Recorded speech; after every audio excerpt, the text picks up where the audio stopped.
తెలంగాణలో ఎక్కడ BRS municipal చైర్పర్సన్పై అవిశ్వాస తీర్మానం పెట్టినా అధికార కాంగ్రెసే హస్తగతం చేసుకుంది. కానీ ఇటీవల ఓ పురపాలక సంఘంలో బీఆర్ఎస్ఏ పట్టు నిలుపుకుంది.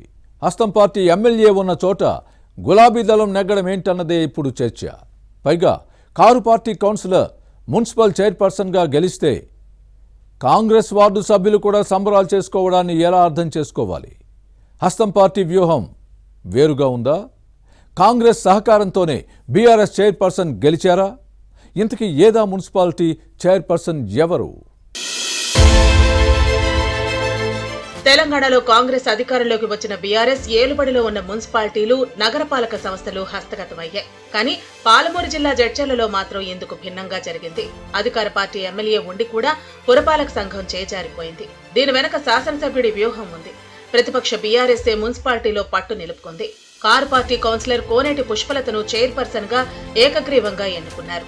గతంలో చైర్పర్సన్ గా కొనసాగిన దొరేపల్లి లక్ష్మిపై పార్టీలకు అతీతంగా కౌన్సిలర్లంతా అవిశ్వాస తీర్మానం పెట్టి పదవి నుంచి దించారు. 3 నెలల తర్వాత జరిగిన ప్రత్యేక సమావేశంలో మరోసారి బీఆర్ఎస్ తన బలాన్ని నిరూపించుకుని అధికార పీఠాన్ని దక్కించుకుంది.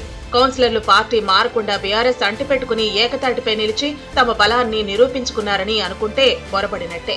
కోనేటి పుష్పలత మున్సిపల్ చైర్పర్సన్ గా ఎన్నికవటం వెనుక కాంగ్రెస్ కౌన్సిలర్ల సహకారం కూడా ఉంది. కోనేటి పుష్పలత ఎన్నిక బీఆర్ఎస్ నేతల కన్నా హస్తం పార్టీ ఎన్నిక సంతోషాన్ని ఇచ్చింది. కాంగ్రెస్ శ్రేణులు కూడా అంతర్గతంగా సంబరాలు చేసుకున్నాయి. వాస్తవానికి జడ్చర్ల మున్సిపాలిటీలో బీఆర్ఎస్ కు పూర్తి మెజార్టీ ఉంది. మాజీ ఎమ్మెల్యే లక్ష్మారెడ్డి ఎవరు చెబితే వారు మున్సిపల్ చైర్పర్సన్ గా ఎన్నికవుతూ ఉంటారు.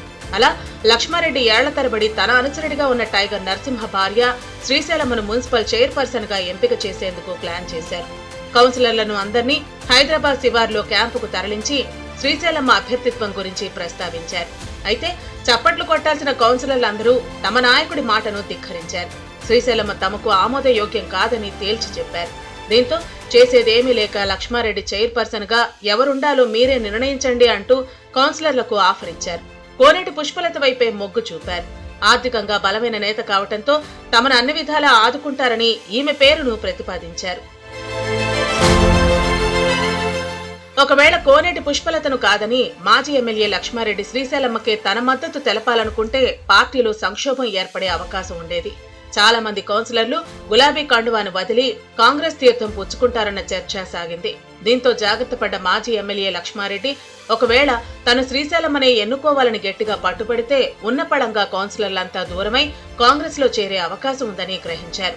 చివరకు చేసేదేవీ లేక కోనేటి పుష్పలతనే ఎంపిక చేశారని సమాచారం.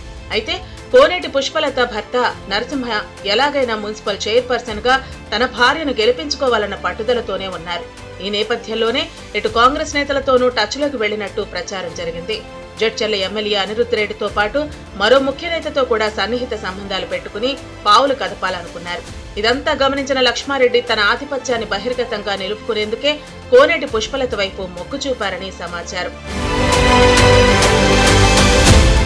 బీఆర్ఎస్ హయాంలో జరిగిన మున్సిపల్ ఎన్నికల్లో జడ్చర్ల మున్సిపాలిటీలో గులాబీ పార్టీ మెజార్టీ సాధించింది. మొత్తం 27 వార్డులకు గాను 23 చోట్ల బీఆర్ఎస్ గెలుచుకోగా 2 వార్డులు కాంగ్రెస్, మరో 2 చోట్ల బీజేపీ విజయం సాధించింది. కానీ గత అసెంబ్లీ ఎన్నికల ఫలితాల తర్వాత 4 బీఆర్ఎస్ కౌన్సిలర్లతో పాటు బీజేపీ వార్డు సభ్యుడు కాంగ్రెస్ కండువా కప్పుకున్నారు. దీంతో బీఆర్ఎస్ సంఖ్యాబలం 19కి తగ్గితే కాంగ్రెస్ కౌన్సిలర్లు 7కు చేరింది.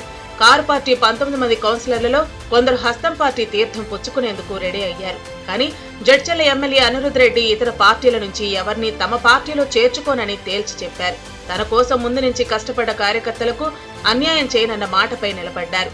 పార్టీ ఫిరాయింపులను పెద్దగా ప్రోత్సహించలేదు.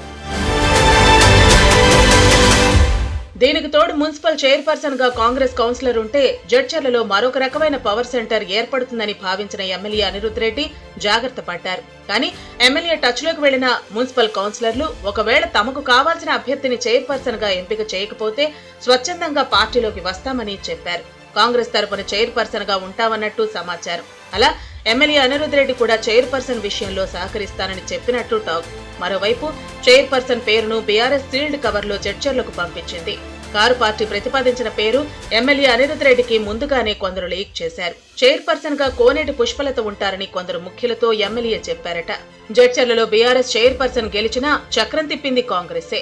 బీఆర్ఎస్ మాజీ ఎమ్మెల్యే లక్ష్మారెడ్డి కనుసనల్లో నిర్వహించాల్సిన ఎంపిక వ్యవహారం కాంగ్రెస్ శాసనసభ్యుడు అనిరుద్ రెడ్డి సూచనలతో జరిగిందని టాక్.